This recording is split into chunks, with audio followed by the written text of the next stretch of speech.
ZEE5 ಇರುವಾಗ ನೀವು ನಿಮ್ಮ ನೆಚ್ಚಿನ ಶೋಗಳನ್ನ ಎಂದಿಗೂ ಮಿಸ್ ಮಾಡಿಕೊಳ್ಳುವುದಿಲ್ಲ. ಅದು ಸಂಪೂರ್ಣ ಉಚಿತವಾಗಿ.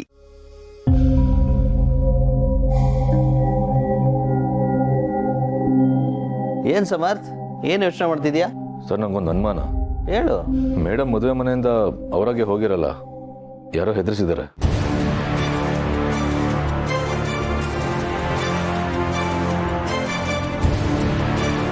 ಇವನೊಬ್ಬ ಡಿಟೆಕ್ಟಿವ್ ಬಂದ್ಬಿಟ್ಟ. ನೀನು ಸುಮ್ಮನಿರು ಅಭಿ. ಸಮರ್ಥು ಅದಕ್ಕೆ ಮಗ.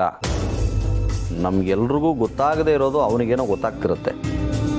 ಅವನೇನೋ ಹೇಳ್ತಾನೆ, ಕೇಳೋಣ ಇರು. ಆ ಸಿಕ್ಕಾಕೊಂಡವನು ಇವ್ರ ಮೇಲೆ ಒಡವೆಗೋಸ್ಕರ ಅಟ್ಯಾಕ್ ಮಾಡಿದ್ದು ಅಂತ ಹೇಳಿದ್ನಲ್ಲ, ಆಮೇಲೆ ಇವ್ರು ತಾನಾಗ್ ತಾನೇ ಹೋಗಿದ್ದು ಅಂತ ಹೇಳಿದ್ರಲ್ಲ. ಸರ್, ಯಾರೋ ಇವ್ರನ್ನ ಟಾರ್ಗೆಟ್ ಮಾಡಿರೋದಂತೂ ಸತ್ಯ. ಅದು ನಾನೇ ಕಿವಿಯಾರ ಕೇಳಿಸ್ಕೊಂಡಿದ್ದೀನಿ.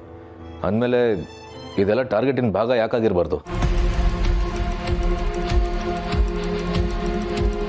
ಹೌದು, ಸಮರ್ಥ್ ಇಷ್ಟು ಸೀರಿಯಸ್ ಆಗಿ ಹೇಳ್ತಿದ್ದಾನಂದರೆ ನಾವು ಇದ್ರ ಬಗ್ಗೆ ಯೋಚನೆ ಮಾಡಬೇಕು.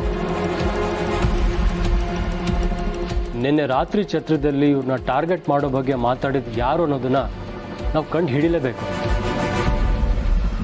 ಆಯಿತು, ಅದು ಆಗಲಿ.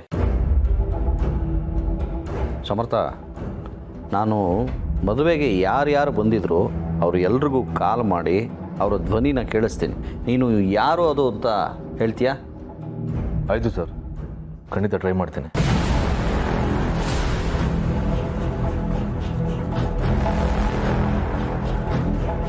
ಏನಣ್ಣ, ನಿಂಗೆ ಓಕೆನಾ? ಆಯ್ತಪ್ಪ, ಅಪರಾಧಿ ಯಾರು ಅಂತ ಗೊತ್ತಾಗೋದಾದ್ರೆ ನಾನೇ ತಡೀಲಿ. ಶುಭ ಕಾರ್ಯ ನಡೀತಾ ಇರುವಾಗ ಇದೆಲ್ಲ ಯಾತಕ್ಕೆ? ಪಾಪು, ಇದನ್ನು ಬಿಟ್ಬಿಡು ಇಲ್ಲಿಗೆ. ಹೇಗೆ ಬಿಡೋಕ್ಕಾಗತ್ತೆ ಅದಕ್ಕೆ? ಈಗ ಬಿಟ್ಬಿಟ್ರೆ ಮತ್ತೆ ಇನ್ನೊಂದ್ಸಲ ಅಟ್ಯಾಕ್ ಮಾಡ್ತಾರೆ. ಸರಿಯಾಗಿ ಹೇಳಿದ್ರಿ ಸರ್. ಹಾಂ, ಈಗ ಶುರು ಮಾಡೋಣವಾ? ಏನಂತೀರ ಬೀಗ್ರು?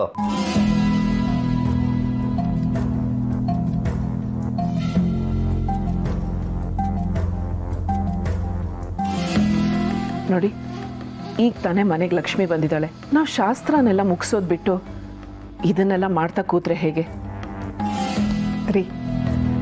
ತುಳಸಿಯವ್ರು ಹೇಳೋದ್ರಲ್ಲೂ ಅರ್ಥ ಇದೆ. ಪಾಪ ದೀಪಿಕನ ಈಗ ತಾನೇ ಮನೆ ತುಂಬಿಸ್ಕೊಂಡಿದ್ದೀವಿ.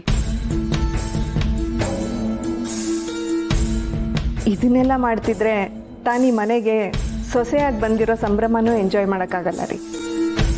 ಇದನ್ನೆಲ್ಲ ಆಮೇಲೆ ಮಾಡಿದ್ರೆ ಆಯಿತು. ಆಯಿತು, ಶಾಸ್ತ್ರ ಮುಗಿಸ್ಕೊಳ್ಳೋಣ. ಒಂದ್ಸಲ ಶಾಸ್ತ್ರ ಎಲ್ಲ ಮುಗಿದ್ಬಿಟ್ಲಿ ಅಲ್ವಾ ಸಮರ್ಥ?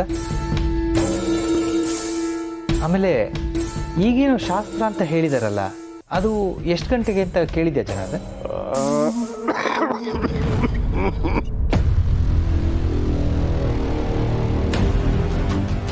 ಓ, 9 ಗಂಟೆಗಂದ್ರ?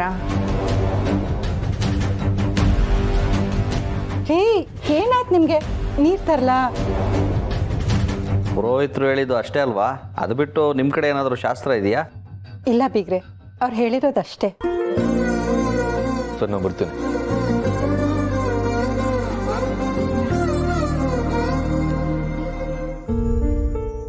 ZEE5 ಆಪ್ ಡೌನ್ಲೋಡ್ ಮಾಡಿ ಎಲ್ಲಾ ಸಂಚಿಕೆಗಳನ್ನು ಸಂಪೂರ್ಣ ಉಚಿತವಾಗಿ ನೋಡಿ.